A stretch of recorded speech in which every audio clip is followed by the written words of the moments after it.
Bonjour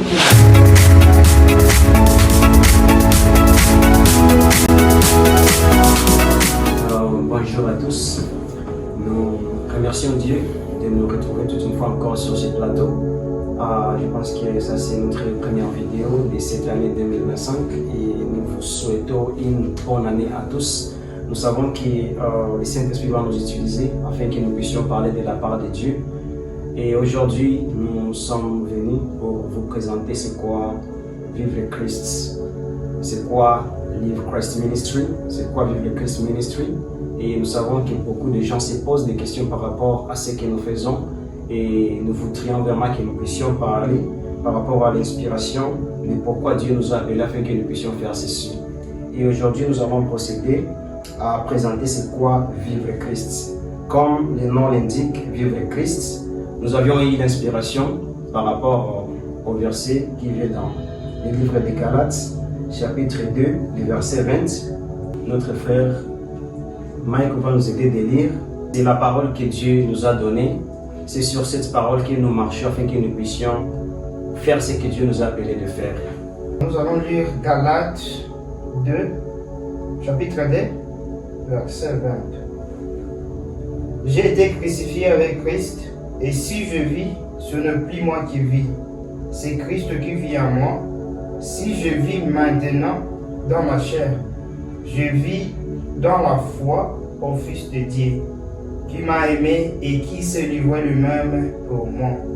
Merci beaucoup, mon frère Mike, que Dieu te bénisse. Comme il a bien dit dans la parole, ici c'est Paul qui est en train de dire qu'il a été crucifié. Et nous tous, comme nous sommes ici, nous avions été crucifiés avec Jésus-Christ. Si nous vivons, ce n'est pas nous qui vivons, mais c'est Jésus-Christ qui vit en nous. Et si Dieu nous a donné ces versets, ça veut dire qu'il y a beaucoup de gens qui ne vivent pas Christ. Et j'aimerais que mon frère, ma soeur, maman, papa, que tu puisses vivre aussi Jésus-Christ. Alors, nous allons présenter pourquoi vivre Christ, comment vivre Christ et le pourquoi Dieu nous a appelés ici. Et si Dieu nous a appelés normalement, il nous a donné une vision et il nous a donné également une mission. Et aujourd'hui, nous allons parler par rapport à notre vision et notre mission. Et suivant l'inspiration du Saint-Esprit, il y a une vision ou des visions que l'Éternel nous a données, sur lesquelles nous allons marcher. Et notre première vision, c'est de voir les gens vivre Christ. Notre deuxième vision, c'est d'amener les chrétiens à devenir des disciples de Jésus-Christ. Et notre troisième vision, c'est de faire de toutes les nations les disciples. Amen. Alors nous allons écouter par rapport à ces visions, nous allons expliquer afin que, comme vous nous comprenez, comme vous nous suivez maintenant, vous puissiez comprendre notre vision et notre mission.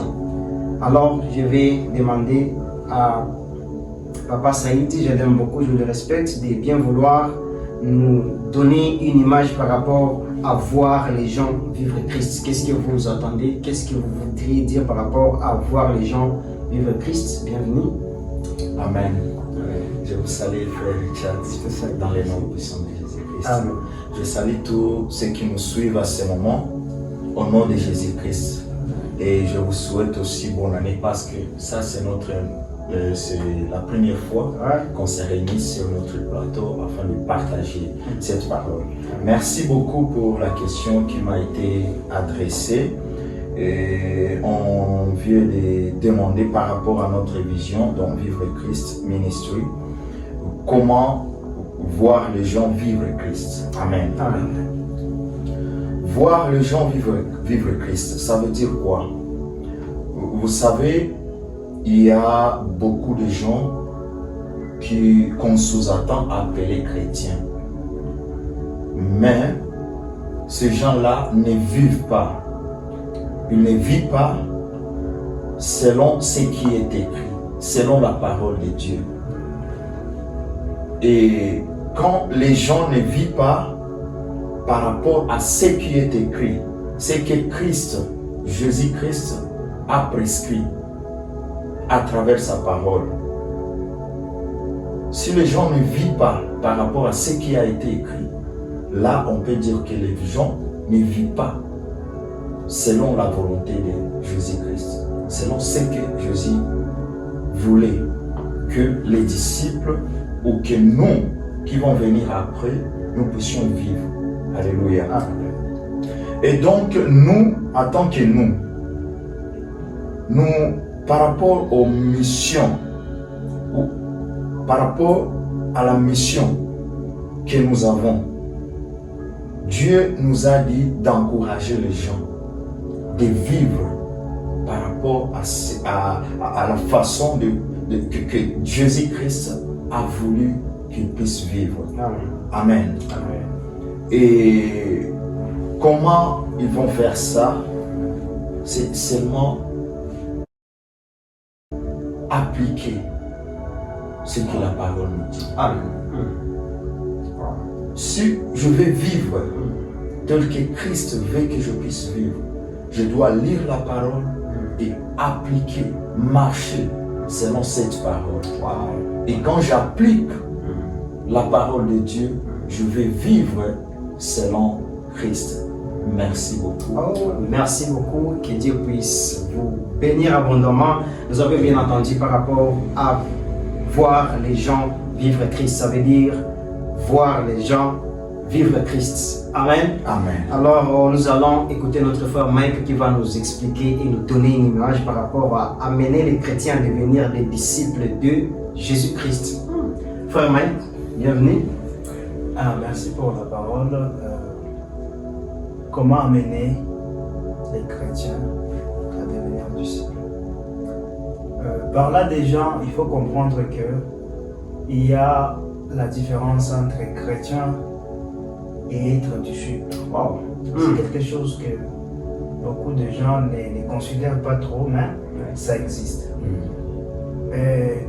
Par rapport à nous, et d'ailleurs c'est parmi les raisons qui a fait à ce que nous puissions commencer aussi ce que Dieu nous a appelé à faire, parce qu'on s'est rendu compte qu'on est en train de vivre, oui, comme des chrétiens, mais on n'arrive pas à développer cette vie-là des disciples de Jésus.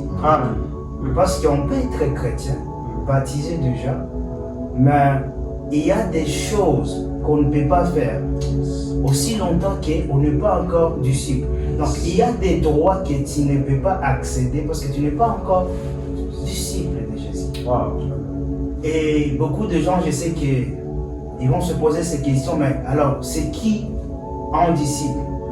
Tout simplement, un disciple, c'est celui qui suit la marche de son maître. Wow. Donc nous devons être capables, et c'est là où nous voulons travailler. Nous voulons amener les gens à quitter ce niveau-là, d'être chrétien, et arriver maintenant à vivre cette vie-là de disciple. Amen. En petit mot, c'est ce que je peux dire par rapport à ça. Merci. Merci beaucoup, frère. Que Dieu puisse vous bénir abondamment. Nous sommes en train de parler par rapport aux visions que Dieu nous a données afin que nous puissions faire son travail. Amen. Et nous avions commencé par voir les gens vivre Christ. Notre frère Marc vient de nous expliquer d'amener les chrétiens à devenir les disciples de Jésus-Christ. Alors nous allons écouter notre frère David de bien vouloir nous expliquer faire de toutes les nations des disciples, qui est aussi l'une parmi nos visions. Alors frère David, qu'entendez-vous par faire de toutes les nations des disciples? Faire de toutes les nations des disciples de Christ, c'est une mission que Jésus-Christ nous a laissée.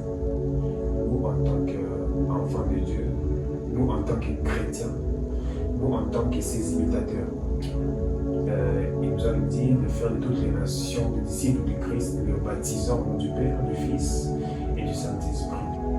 Alors, notre vision à nous, c'est de changer les gens, d'amener les gens, de montrer aux gens une direction qui est la direction de la croix. Montrer aux gens une seule vision, un seul chemin, qui est le chemin de la croix.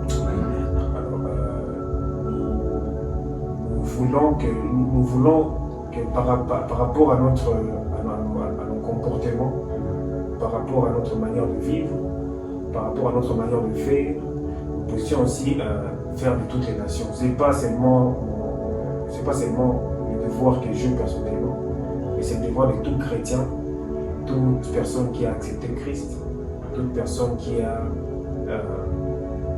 accepté Christ dans sa vie, de faire des nations des disciples de Christ. Alors si tu sais que tu as accepté Christ, alors tu dois savoir que tu as le devoir de faire aussi de ton voisin, de faire aussi de ton ami un disciple. Wow, amen. Merci beaucoup. Oh, merci beaucoup, c'est vraiment intéressant et c'est bien.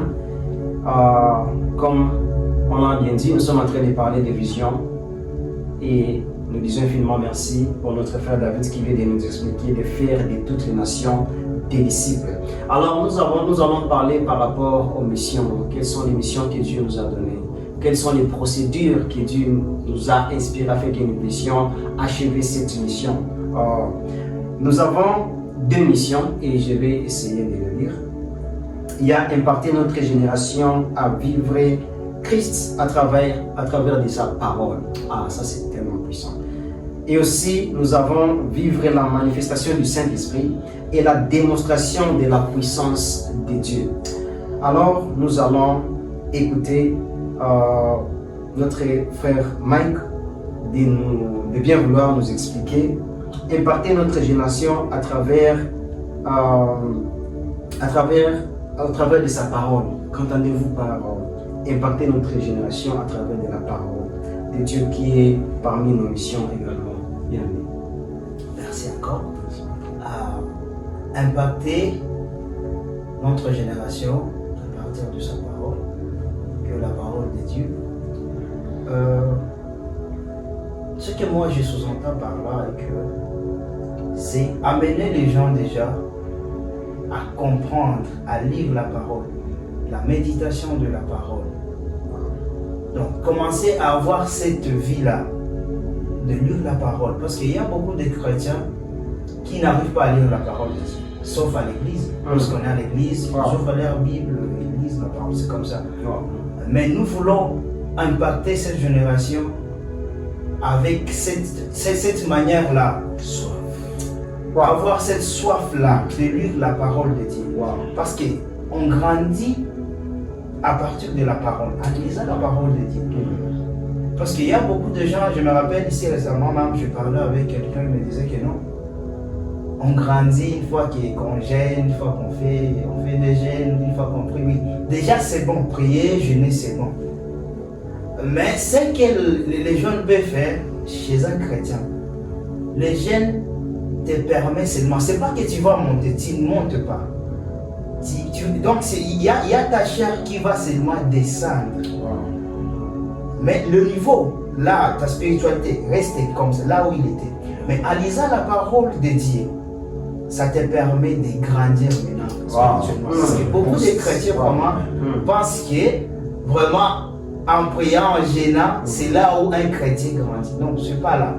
C'est en lisant la parole de Dieu. Et c'est là où nous voulons amener, impacter cette génération à vivre cela. Commencer à pratiquer cela afin qu'ils grandissent. Donc c'est un peu ça que je veux dire par rapport à ça. Merci beaucoup notre frère, c'est vraiment important. Ce que tu as dit, c'est vraiment important. Je sais que c'est le Saint-Esprit qui continue de t'utiliser. Alors nous allons écouter notre pasteur Saïd de bien vouloir nous expliquer vivre la manifestation du Saint-Esprit et la démonstration de la puissance de Dieu. Qu'entendez-vous par vivre la manifestation du Saint-Esprit et la démonstration du Saint-Esprit ou de Dieu? Merci beaucoup, cher Richard, pour cette question, de me demander pour l'explication de vivre la manifestation du Saint-Esprit et la démonstration de la puissance de Dieu. Et donc, ces derniers temps, les gens ne croient pas que le Saint-Esprit, c'est une puissance, que le Saint-Esprit, c'est une personne. Et quand on vit dans l'ignorance, c'est difficile de faire ce qu'on doit faire.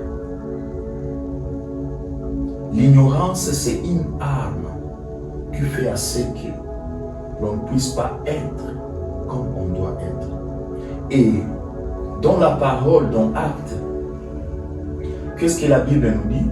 Jésus dit que vous recevrez une puissance.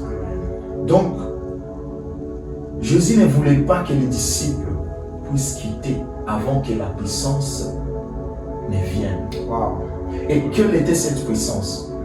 C'est le Saint-Esprit qui, parmi nos missions, nous voulons que les gens puissent vivre la manifestation du Saint-Esprit.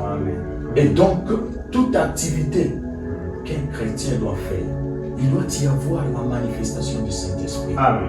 Les gens ont négligé cet aspect-là.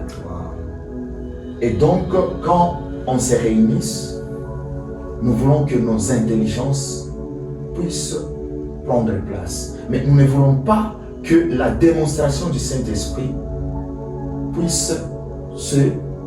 qu'on puisse le vivre, qu'on puisse le voir, la démonstration du Saint-Esprit. Et nous voulons que la manifestation du Saint-Esprit soit réelle dans nos ensembles, soit réelle dans nos réunions, soit réelle même là où nous sommes à ce moment. Que la manifestation du Saint-Esprit soit réelle. La démonstration de la puissance. Le Saint-Esprit, c'est une puissance. C'est la puissance de Dieu. Et donc là où il y a le Saint-Esprit, la démonstration de Dieu doit être tangible, doit être palpable. Et donc, nous avons cette mission de faire quoi? De montrer les gens la manifestation du Saint-Esprit afin que les gens puissent vivre la puissance de Dieu, puissent voir, puissent témoigner. Il faut que nous arrivions à toutes ces dimensions. Vivre, voir et témoigner. Wow. Amen. Merci. Merci beaucoup. Que Dieu puisse vous bénir abondamment. Amen. Sans bien oublier que nous sommes en train de parler par rapport à notre vision et notre mission. Également, le verset qui nous a été inspiré par Dieu, c'est dans Galates chapitre 2, le verset 20, là où Paul est en train de dire que je été crucifié avec Christ. Et si je vis maintenant, ce n'est pas moi qui vis, mais c'est Christ qui vit en moi. Donc Paul était en train de nous montrer une dimension d'être crucifié avec Christ. Donc nous devons mourir en Jésus-Christ. Nous devons nous oublier et voir que nous sommes morts. Morts à quoi? Nous sommes morts au péché, nous sommes morts au monde, nous sommes morts à tout ce qui peut nous séparer de Dieu. Et c'est pourquoi Paul a bien dit qu'il a été crucifié avec Christ. Mais s'il vit maintenant, ce n'est pas lui qui vit. Et nous aussi, comme nous sommes ici, ce n'est pas nous qui vivons, mais c'est Jésus qui vit en nous. Et c'est pourquoi Dieu nous a inspirés afin que nous puissions aussi partager ce que nous avons et que toi aussi tu puisses vivre Jésus-Christ et que toi aussi tu puisses témoigner la manifestation de Jésus-Christ en toi et que toi aussi tu puisses témoigner et dire que ce n'est pas moi qui vis, mais c'est Christ qui vit en moi. Alléluia. Bon, merci beaucoup. Alors, il y a une question qu'on nous a posée et nous avons bien voulu amener cette question ici afin que beaucoup de gens puissent aussi avoir la réponse par rapport à cette question. Et la question était de savoir si nous allons ouvrir l'église. Parce que, oui, bien sûr, les gens en pensent déjà, mais nous allons écouter ce que notre frère David va nous dire par rapport à cette question. La personne qui nous a demandé si nous allons ouvrir une église. Bienvenue, très cher frère. Merci beaucoup. Et la réponse est non. C'est un non catégorique parce que nous avons été mandatés pour parler de la part de Christ. Tout comme toute personne qui a connu Christ, toute personne qui a accepté Christ comme son sauveur et son Seigneur, il est mandaté de parler de lui parce que c'est la seule mission qu'il nous a laissé, de partir partout dans le monde et de faire de toutes les nations les disciples de Christ. Alors, concernant de faire ouvrir une église, nous n'avons pas ce plan, nous n'avons pas ces prérogatives. Et, nous sommes que des personnes qui parlent de la part de Christ. Nous sommes que des personnes qui démontrent la puissance de Christ. Nous sommes que des personnes qui montrent à quel point Jésus était le même hier, aujourd'hui et éternellement. Merci beaucoup. Merci beaucoup, très cher David. Alors nous allons écouter Pasteur Saïd nous dire par rapport à cette question. Il y a tellement de gens qui nous ont demandé est-ce que vous allez ouvrir une église? Bienvenue, Pasteur. Merci beaucoup. C'est une bonne question parce que vous savez, les moments où nous vivons, les gens pensent beaucoup à des choses qui ne sont pas réelles. Et moi, je me pose une question, ouvrir une église. Dans la Bible, dans 1 Corinthiens, je pense, qu'est-ce que la parole me dit? L'apôtre Paul, il avait écrit et il avait dit que mon corps, c'est le temple du Saint-Esprit. Amen. Ça veut dire quoi? Moi-même, d'abord, je suis une église. Je suis une église. Et comment je peux ouvrir une église? Et j'ai une autre église là où je me réunis avec les autres fidèles. Amen. Et donc, cette idée d'ouvrir une église, ce n'est pas ça notre mission. Parce que parmi nos missions, nous avons dit, c'est que nous sommes et ce que nous voulons faire. Il n'y a aucune vision d'ouvrir une église. Il n'y a aucune vision d'ouvrir une église. Parce que là où nous sommes même, on ne vient pas d'une même église. On ne vient pas d'une même église. Et ça veut dire qu'on ne peut pas avoir, dans des jours précédents, on ne peut pas avoir cette vision-là et dire qu'on peut avoir une église. Nous sommes juste là pour parler de Dieu, les assoiffés de Dieu, Amen. Les assoiffés de voir la gloire de Dieu Amen. dans le peuple, parmi les gens. Nous voulons voir les gens être équipés de la parole de Dieu. Ça nous suffit. Les gens comprennent qu'ils sont des églises, pas des constructions, mais nous, moi, lui, toi, tu es une église. C'est ce que nous voulons, que les gens puissent comprendre. Merci beaucoup. On n'a pas vraiment l'idée d'ouvrir l'église. Merci. Merci beaucoup, que Dieu puisse vous bénir. Alors, je voulais seulement dire à une personne, tu as aussi des idées, tu es aussi assoiffé de Dieu, tu as aussi besoin de nous joindre. Tu peux seulement nous joindre, tu es aussi chrétien, qu'importe quelle église, qu'importe là où tu es, viens, joins-toi en nous, que nous puissions partager la parole de Dieu ensemble. Comme la Bible est en train de me dire dans le livre des Actes chapitre 2, le verset 42, la Bible dit qu'il persévérait dans l'enseignement, dans les enseignements des apôtres, dans la communion fraternelle, dans la fraction du pain et dans des prières. Donc, si tu veux aussi, tu peux te joindre à nous, que nous puissions continuer ensemble. Que nous puissions tous être réunis afin que nous puissions faire la volonté de Dieu. Nous vous disons merci de nous avoir suivis. Je pense que vous avez bien suivi ce que nous avions dit précédemment. Nous sommes en train de parler de Vivre Christ Ministry. C'est quoi Vivre Christ Ministry? Et on a très bien expliqué. Que Dieu puisse vous bénir abondamment. Merci beaucoup de nous avoir suivis. Merci beaucoup. Amen. Amen.